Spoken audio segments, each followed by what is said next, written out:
Students, today we'll start with our statistics part A, and the chapter number is chapter number 9, measures or central tendency, that is arithmetic mean. Now, what is the definition of central tendency?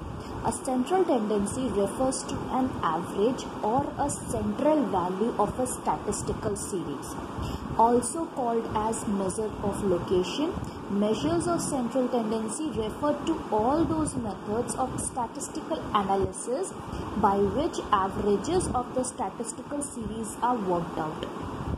Simple language में अगर इसको बोले, आपको एक statistical series दी गई है, उसका जो एवरेज होता है, जो आप कह सकते हैं एक बेसिक जो आपकी सीरीज है, उसका जब आप एवरेज निकालते हैं या एक एनालिसिस उसके बेसिस पे आप कर सकते हैं.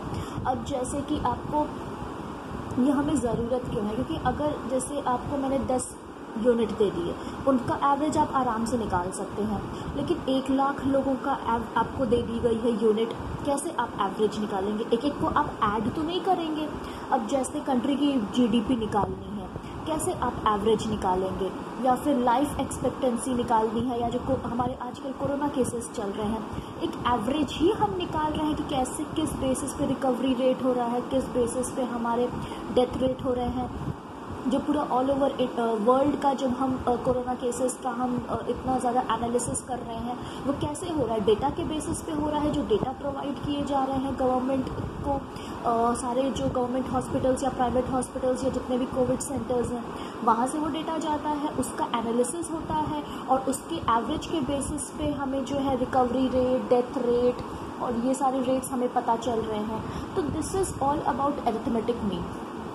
आपका एक ये स्टैटिस्टिकल एनालिसिस के लिए अरिथमेटिक मीन को पढ़ा जाता है, जहाँ पर स्टैटिस्टिकल सीरीज जो होती है उसके एवरेज को हम निकालते हैं. अगर इसके हम डेफिनेशन पर आए तो an average is a figure that represent whole group. This was proposed by Clark.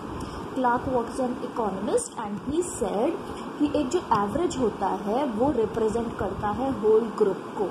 अब जैसे मैं क्लास 11th कॉमर्स की बात करूँ कि क्लास 11th कैसी क्लास है, हम कैसे पता करेंगे? एवरेज से पता करेंगे. एवरेज हम कैसे निकालेंगे? सारे स्टूडेंट्स का हमने मार्क्स जो है वो टोटल परसेंटेज ले लिया, सबको ऐड कर दिया, उसका हमने एवरेज निकाल दिया. तो इस बेसिस पर हम कह सकते हैं कि 11th क्लास में मान के चलिए 65% का एक एवरेज है. मतलब समझ लीजिए कि हर बच्चे को 65% तक मिल जाते हैं. मतलब एक एवरेज क्या होता है? जो पूरे एक ग्रुप को रिप्रेजेंट कर देता है. Next we move on, purpose and functions of averages. ठीक है, कि एवरेज का पर्पस क्या होता है निकालने का, और उसके फंक्शंस क्या होते हैं. So uh science of averages, this definition was given by बाउटिंग, कि जो आपका अरिथमेटिक मीन होता है उसको हम क्या कहते हैं? अ science of average. According to Marne, the purpose of an average is brief and simple representation of a group of individual values so that the brain may quickly grasp the general basis of the units of the group. मार्ने ने क्या कहा? It is a series of a group of individual value so that the brain में quickly grasp the general basis of the units of the group. मतलब कि एक average इस तरीके से निकाल के बता दिया जाता है कि हम कितना वहाँ पे ग्रुप में है यूनिट्स, उसका एक जनरल बेसिस कर लें. अब मोस्टली हम लोग जब कोई पार्टी ऑर्गेनाइज करते हैं तो क्या हम कहीं पे पूछते हैं कि ठीक है अगर यहाँ पे जाएंगे तो पर कॉस्ट कितना एवरेज पड़ेगा. अगर आप लोग जोमेटो या स्विगी अगर आप कभी ऑर्डर करते हैं रेस्टोरेंट से, तो आप लोग देखेंगे नीचे लिखा रहता है फॉर 2 अप्रॉक्स 500. मतलब कि अगर 2 लोग इस रेस्टोरेंट में जाते हैं खाने के लिए तो 2 लोगों का लगभग 500 रुपये का बिल बन जाता है. वो एक अप्रॉक्स एक एवरेज ही आपको बता दिया जाता है.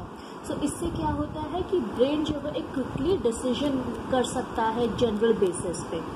Now brief description. The averages present a brief description of raw data. ठीक है, आपको एक रॉ डेटा दे दिया गया है। एवरेज की वजह से आप एक ब्रीफ डिस्क्रिप्शन निकाल सकते हैं कि ये क्लास कैसी है या ये स्टूडेंट कैसा है। अब अगर मैं किसी एक स्टूडेंट को, जैसे आपको कॉमर्स में एडमिशन लेना था, तो आपसे क्या पूछा गया कि आपका एवरेज कितना है। आपने बताया कि चलिए 60 था, 65 था, 70 था, जो भी था। सो इसके बेसिस पे हमें समझ में आ गया कि ठीक है, ये बच्चा कॉमर्स के लिए एलिजिबल है, ये कॉमर्स चला लेगा। अब आप कॉलेज में जाएंगे, कॉलेज में क्या होगा, आपको फिर वहाँ पे मेरिट के बेसिस पे एडमिशन होगा। तो ये एवरेज जो आपके मार्क्स होते हैं, जो आपके परसेंटेज होते हैं, ये यही दिखाते हैं कि आपकी कैपेबिलिटी क्या है। आपके बाकी सब्जेक्ट से नहीं मतलब है कि इंग्लिश में आपके 90 आ गए, अकाउंट्स में आपके 40 आ गए, इकोनॉमिक्स में आपके 60 आ गए, उससे इसको मतलब नहीं होता है। इसको इस चीज़ से मतलब होता है कि जो पूरा आपका एक जो सीरीज़ है उसका एवरेज क्या निकल रहा है। Next we come to comparison, ठीक है। Averages make the comparison more convenient. अब मान लो कि हमें कोई एक कंपटीशन होना है या कोई एक ओलंपियाड होना है जिसमें इंग्लिश स्पीकिंग पर है, डिबेट है, ठीक है। तो अब उसके लिए, अब मान लो नेशनल लेवल पर है, उसके लिए क्या हुआ कि मैंने सारे बच्चों के इंग्लिश के एवरेजेस ले लिए, ठीक है। अब उसमें क्या है, जब सारे बच्चों के मेरे पास एवरेज है तो मेरे लिए कंपैरिजन करना इजी हो गया कि मुझे किस बेसिस के लिए चाहिए। अगर मुझे स्पोकन इंग्लिश के लिए चाहिए तो जिसके सबसे अच्छे एवरेज है मैंने उसको पिक कर लिया। एवरेजेस की वजह से क्या होता है, एक जो मास डेटा आपके पास है उससे पहले आपने एवरेज निकाल लिया, और एवरेज की वजह से आपको कंपैरिजन बहुत इजी हो जाता है। अब जैसे हमारी कंट्री है, ठीक है, हम अपना जीडीपी निकालते हैं। जीडीपी निकालने का कितना लंबा प्रोसेस हमारा होता है, नेशनल इनकम निकालो, एग्रीगेट्स निकालो, फिर हमारी जीडीपी निकलेंगे। तो जीडीपी से क्या होता है, हम दूसरी कंट्री से हम कितना डेवलप कर रहे हैं या पीछे हैं, वो हम उनकी जीडीपी से कंपेयर करके पता करते हैं। जीडीपी क्या है, एक तरह का एवरेज है आपका। Next we come to formulation of policies. Averages helps in making economic policies after the comparison with other countries. ठीक है, हमें समझ में आ गया कि ग्रोथ रेट उस कंट्री का 7% है, हमारी कंट्री का ग्रो रेट 4% है। तो हमें अब पॉलिसी बढ़ानी पड़ेगी ग्रोथ रेट की, या फिर आप कह लीजिए बर्थ रेट हमारी कंट्री में ज़्यादा है, पॉपुलेशन हमारी कंट्री में, हमें ये पता है कि हमारी कंट्री का पॉपुलेशन ज़्यादा है। कैसे हम पता करेंगे, हम अपने बर्थ रेट और डेथ रेट का एस्टिमेट निकालेंगे, फिर हम दूसरी कंट्री का बर्थ रेट और डेथ रेट का एस्टिमेट निकालेंगे, फिर हमें पता चलेगा कि हमारी कंट्री में तो डेथ रेट्स बहुत ज़्यादा हैं, क्यों है, मेडिकल फैसिलिटीज़ नहीं है। तो इसके लिए क्या होगा, नई पॉलिसीज़ फ्रेम कर दी जाएंगी कि ठीक है, इतने एज वालों को इतना कंसेशन दिया जाएगा हम, या जैसे कि अगर हमारी कंट्री में मान लो कैंसर से ज़्यादा पेशेंट्स की डेथ हो रही है या किसी भी चीज़ों से हो रही है, तो हम उसके लिए नए इंस्टीट्यूट्स हम इस्टेब्लिश कर देंगे, मेडिकल सेंटर्स इस्टेब्लिश कर देंगे। तो पॉलिसी फ्रेमवर्क बहुत इजी हो जाता है जब आप कंपैरिजन करते हैं, और कंपैरिजन इजी हो जाता है जब हमारे पास एवरेजेस होते हैं। Statistical analysis becomes very easy with averages. हमें अगर किसी भी चीज़ का एनालिसिस करना है तो अगर हमारे पास एवरेज है तो बहुत इजी हो जाता है हमें उसका एनालिसिस करना। अब जैसे आप मान के चलिए, आपको बाइक है आपकी, वो एवरेज बताती है। आप जब बाइक नहीं खरीदने जाते हैं तो क्या देखते हैं कि हाँ, इसका एमसीसी क्या है, माइलेज क्या दे रही है, ये यही देखते हैं कि 1 लीटर में ये कितना देगी। हम क्यों नहीं हम ऐसी बाइक ले लेते हैं जिनका सिर्फ लुक अच्छा हो, भले माइलेज कुछ भी हो।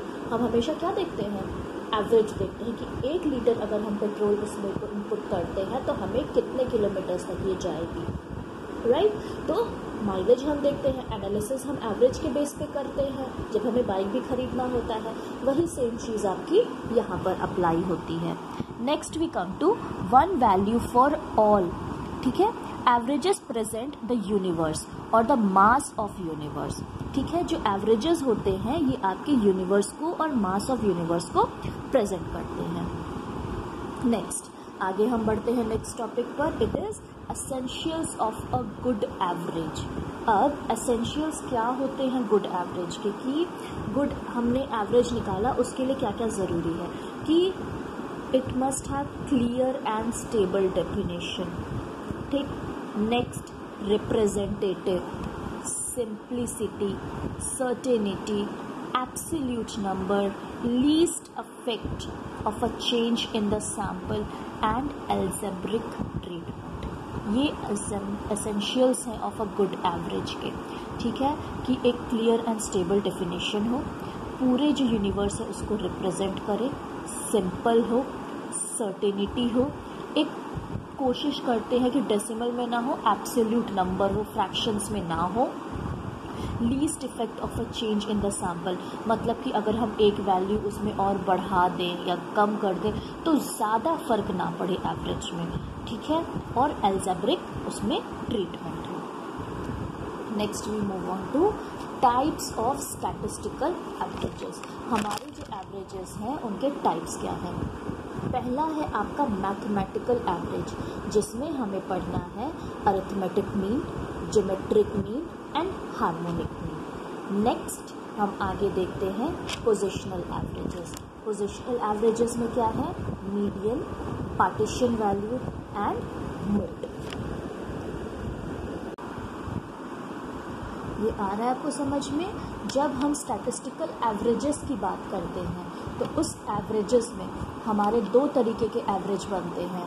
पहला हमारा होता है मैथमेटिकल एवरेज, दूसरा हमारा होता है पोजिशनल एवरेज। मैथमेटिकल एवरेज में क्या होता है? Arithmetic mean, geometric mean and harmonic mean. फिर हमारा आता है पोजिशनल एवरेज, जिसमें होता है median, partition value and mode. तो अभी हम स्टार्ट करेंगे हमारा जो पहला मैथमेटिकल एवरेज है, that is our arithmetic mean, ठीक है। Now what is arithmetic mean? AM is AM, अभी हम जहाँ जहाँ AM लिखेंगे आप लोग समझ जाइएगा, this is arithmetic mean. AM is a simple average of all items in a series, simplest measure of central tendencies, ठीक है। ये जो है एक सिंपल एवरेज है सारे यूनिवर्स के आइटम्स को इसमें कलेक्टिव वे में, जो simplest measure of central tendency या एवरेज निकालने का जो तरीका है, सबसे सिंपल तरीका है आपका अरिथमेटिक मीन का। आगे हम देखते हैं नंबर ऑफ मैचेस। अब जैसे ये एक एग्जाम्पल ले लिया है हमने अरिथमेटिक मीन का। मान लीजिए एक आपको क्वेश्चन दिया हुआ है कि नंबर ऑफ मैचेस, एक है कि एक क्वेश्चन है कि इतने जो है नंबर ऑफ मैचेस खेले गए हैं और नंबर ऑफ बॉयज़ जो थे 5 थे। अब इनका आप मीन निकालिए। आपको मैचेस दिए हैं 5, 6, 7, 8, 9, ठीक है, कि 5 लड़के हैं, उन्होंने मिलके इतने मैचेस खेले हैं। अब आप इसका मीन निकालिए। तो मीन आप कैसे निकालेंगे? जितने मैचेस दिए हैं पहले आप उनको ऐड कर लीजिए, फिर जो n नंबर है 5, ठीक है। उसके बाद मीन हम कैसे, फॉर्मूला क्या है? Total value of the items divided by number of items. जैसे आप लोग अपने मार्क्स ले लो, आप लोग को जब एवरेज अपने मार्क्स का निकालना होता है तो कैसे निकालते हो? मैं आपसे पूछती हूँ, बेटा कितने मार्क्स आए थे आपके लास्ट ईयर में? तो आप मुझे क्या बताओगे? एक एक सब्जेक्ट का तो मार्क्स नहीं बताते हो, आप मुझे क्या बताते हो? एवरेज बताते हो। सारे मार्क्स को ऐड कर लिया, उसको डिवाइड कर दिया नंबर ऑफ सब्जेक्ट से, वो आपका निकल गया एवरेज। परसेंटेज में कैलकुलेट करना होता है तो उसको 100 से आप मल्टीप्लाई कर देते हो तो आपका परसेंटेज हो जाता है। और ऐसे जो आप एवरेज बताते हैं वो सब आपको ऐड करके डिवाइड ही करते हैं। वो सेम फॉर्मूला आपका यहाँ पर अप्लाई होता है, इसको हम कहते हैं mean, total value of items by number of items. यहाँ पे जितने टोटल नंबर ऑफ वैल्यूज थे 35, उनका समेशन निकला, 35 को डिवाइडेड बाई 5 कर दिया, आपका आंसर निकल गया 7। अब नेक्स्ट हम आगे बढ़ते हैं अरिथमेटिक मीन के एक प्रॉपर डिफिनेशन पे। So arithmetic mean is the number which is obtained by adding the values of all the items of a series and dividing the total by the number of items, ठीक है। Arithmetic mean क्या है? It is the number which is obtained by adding the values of all the items of a series and dividing the total by the number of items। Mean को हम जब symbol में represent करते हैं तो कैसे करते हैं? x और ऊपर एक डैश बार, ठीक है। x ये जो बार आप बना देते हैं इसका मतलब होता है मीन, और इसको हम कैसे, इसका फॉर्मूला हम इसका डिराइव करते हैं x1 plus x2 plus x3 till x9। xn मतलब जहाँ तक इसकी लास्ट वैल्यू आपको दी हुई है, divided by n number of items इसको आप स्मॉल फॉर्म में लिख सकते हैं summation x upon n। Summation का मतलब क्या है? Sum of all the x, sum x upon n। इससे आपका निकल जाता है यहाँ पर अरिथमेटिक मीन। ठीक है, आज हम इसको यहाँ पे वाइंड अप करते हैं, कल हम स्टार्ट करेंगे टाइप्स ऑफ अरिथमेटिक